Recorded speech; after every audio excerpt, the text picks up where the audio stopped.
Coming up on Mornings on the Hill, a major fire destroys a vacant building on Syracuse's north side. We'll have the latest on this investigation. The big Micron project in the town of Clay clears a major hurdle. We'll have the latest. And a mishap on Capitol Hill as military plans are accidentally leaked. The loss of a boxing legend over the weekend, that and more coming up on Mornings on the Hill.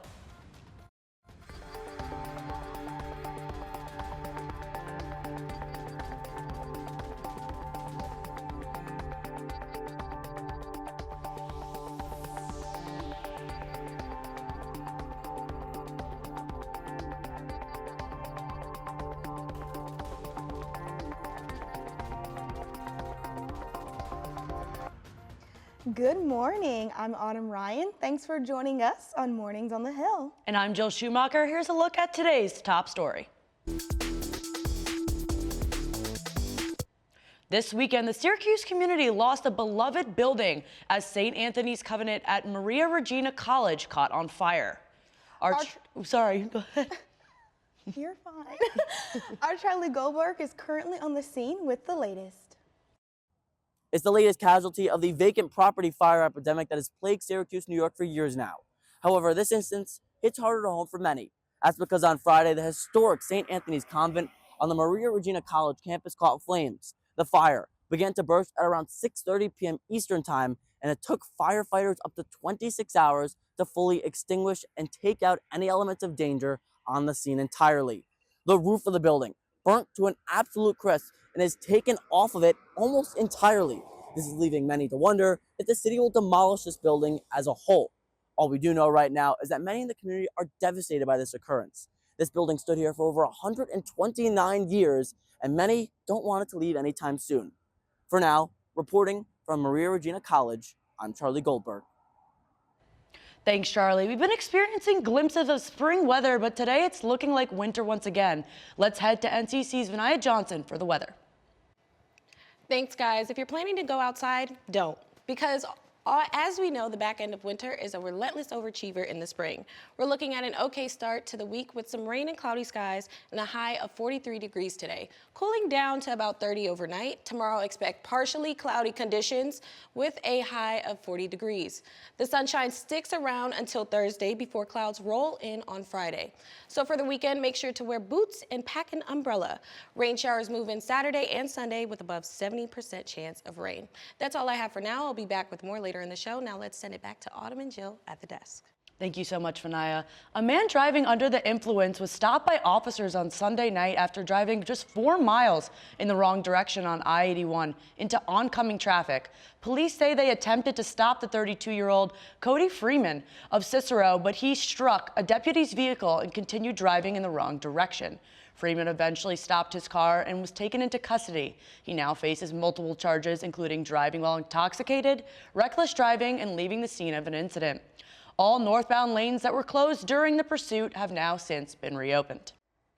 Syracuse mail carriers and citizens are outraged over the White House's efforts to privatize the United States Postal Service. They took to downtown Syracuse to protest this weekend, and that is where our own Sean Tesler joins us. Sean, how did it all play out? Yeah, Autumn. So around 1 p.m., protesters gathered outside here of the federal building, and their message was simple. The U.S. Postal Service cannot get privatized. Let me hear it. The U.S. mail is not for sale. The U.S. mail is not for sale. Syracuse letter carriers and residents gathered in front of the federal building protesting the Trump administration's efforts to privatize the U.S. Postal Service. Tom Dugolensky with the National Association of Letter Carriers says privatization will leave rural customers without daily deliveries. If I'm a private entrepreneur and I want a delivery service of some type and I want to make money off my delivery service, well, I'm not going to deliver every day to places that cost me more. I'm not going to go to the Fultons and the Oswegos every day. With delivery cutbacks come staff cutbacks. Matthew Ross has been a letter carrier for 8 years. Despite his dedication, Ross says he's worried about his job security. I would definitely think that I would lose my job. Things would not be the same. There would be different initiatives and agendas. And yeah, I probably would have to find another source of income. Letter carriers do more than just deliver the mail. They also build connections with the people in their communities. We've become friends with our postal carrier. He brings us news of the community. He does the collection of food during the campaign that they do every year. The post office is just part of the fabric of the community. And in talking with Doug Alinsky, I asked him what he's going to do if the Trump administration keeps their efforts going to privatize. He said they'll continue to fight like hell. In Syracuse, I'm Sean Tesler, Mornings on the Hill. Thanks, Sean. City and county officials are partnering together to open a lead-safe house for families. The 4-unit home located on Lincoln Avenue will serve as temporary housing for families affected by high lead levels. Home headquarters will be responsible for renovating the home.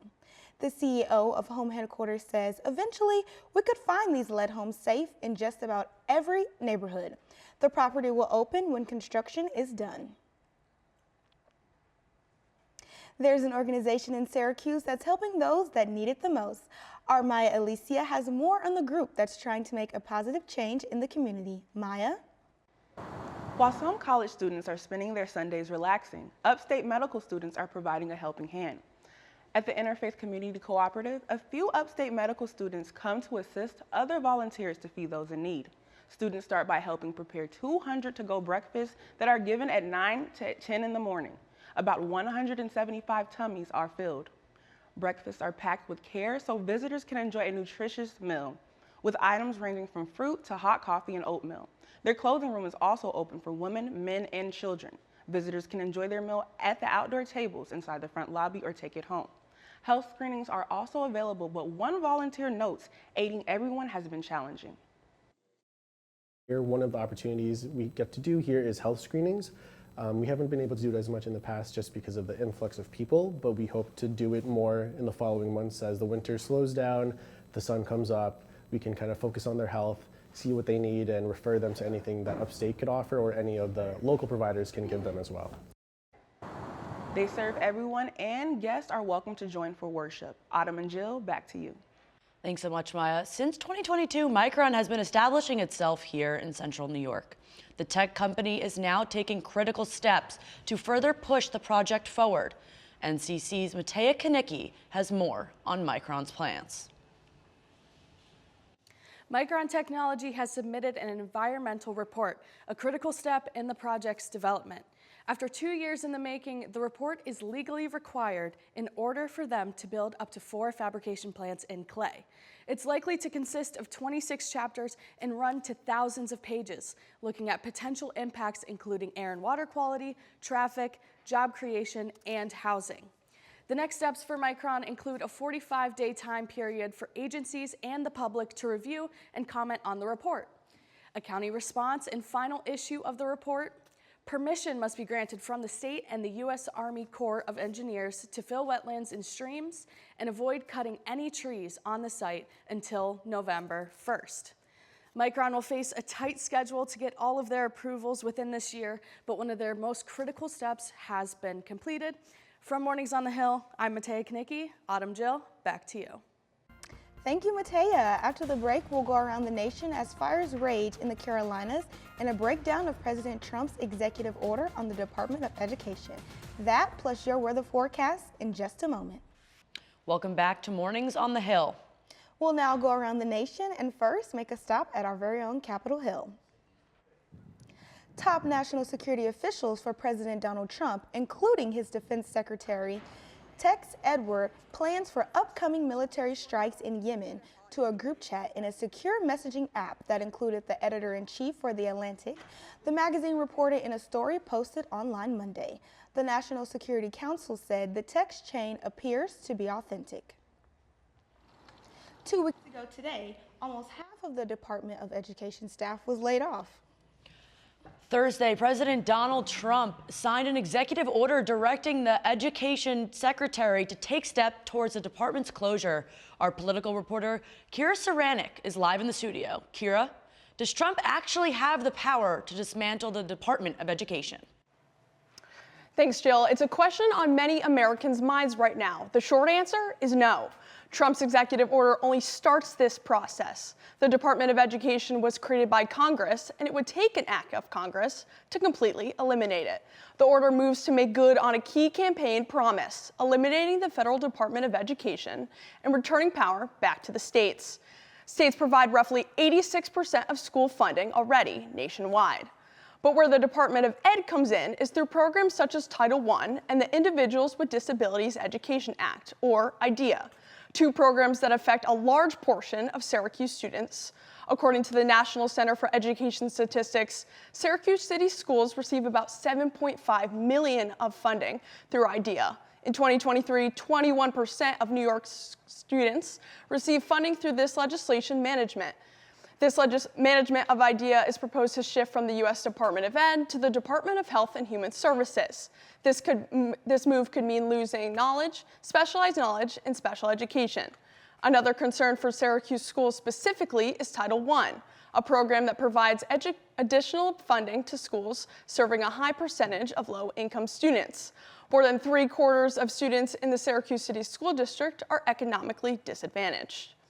Republicans have control of both the House and the Senate, but because of the filibuster in the Senate, it will be hard for Republicans to get any legislation passed without Democratic support.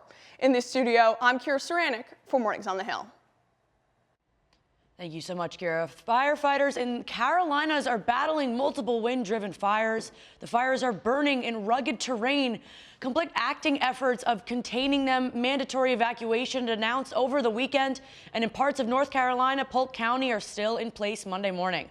In South Carolina, officials say 2 fires in the state grew significantly. On Sunday, burn bans are in place in both states. Let's have another look at the weather for today. Vanaya Johnson is live in the studio. Look at your weather forecast. Thanks, guys. We're seeing some of the worst weather I've seen in all of the states I've traveled to. We're starting with cold and rainy weather for today with a temperature of 58 degrees. Winds are on the heavier side, and it's expected to cool down to 38 degrees overnight. Tomorrow's forecast, expect partially cloudy skies with a high of 53 degrees. It'll start cool in the morning and warm up slightly throughout the afternoon. Overnight, the low will be at 34 degrees, so make sure to bundle up for the evening. Our 5-day forecast for the week includes some of the most back and forth weather we've seen this year. Tomorrow will be cloudy with a high of 40 and the low of 28. Thursday is going to be cloudy with a high of 49 and a low around 35. Friday is going to be mostly sunny with a high of 53 and a low of 41. Saturday will be mostly warm and cloudy with a high of 46, but Sunday brings in rain with a 72% chance of showers and a high of 55 degrees. That is your full weather forecast for today. I'll send it back to Autumn and Jill at the desk. Thank you so much, Vanaya. This week, a car and motorcycle enthusiasts are all headed to New York State Fairgrounds. With more on the good old-fashioned indoor car show, let's head to NCC's Sheridan Truly. It was a weekend of horsepower, history, and high-octane creativity at Syracuse's Cavalcade of Cars the Race series. But for one local artist, the event was about more than just cars. It was about creativity and community. Big John Trombley, a Syracuse-based pinstriper and painter, has spent 16 years perfecting his craft. But what keeps him coming back to the car shows are the unique builds. The unique cars. The cars that, like, I've been going to car shows since I was 10 years old. Car cruises, in my opinion, you see one 57 Chevy, you see a dozen. It's like the cars like this orange one next to me that is a 62 Rambler that has big, huge, fat tires, a massive engine. It's different. And that's what keeps bringing me back. For many in the community, Trombley's passion for cars is matched by his generosity. John, he's a kind soul, and he's the guy that's going to come out, and I know he will help you. I haven't asked him for help, but I follow him on social media. And here, you know, we don't see a lot of each other, but I know what type of person he is by what he posts, how he presents himself. You know, he's a good dude. Blending artistry with heart, Trombley continues to make his mark, one pinstripe at a time. For Mornings on the Hill, I'm Sheridan Truly. Thank you so much, Sheridan. Coming up on Orange Sports, 2 Syracuse men's lacrosse players make history. Both the SU and men's women's lacrosse teams bring home victories. Good morning, I'm Geraldine Paulia, and welcome to Orange Sports. The United Soccer League made history last week, becoming the first professional league in the United States to introduce a promotion and relegation system. The new structure will be implemented in both the women's and men's league, but earlier this year, the men's league also voted to implement a 3-tier system to prepare and better support the promotion and relegation structure.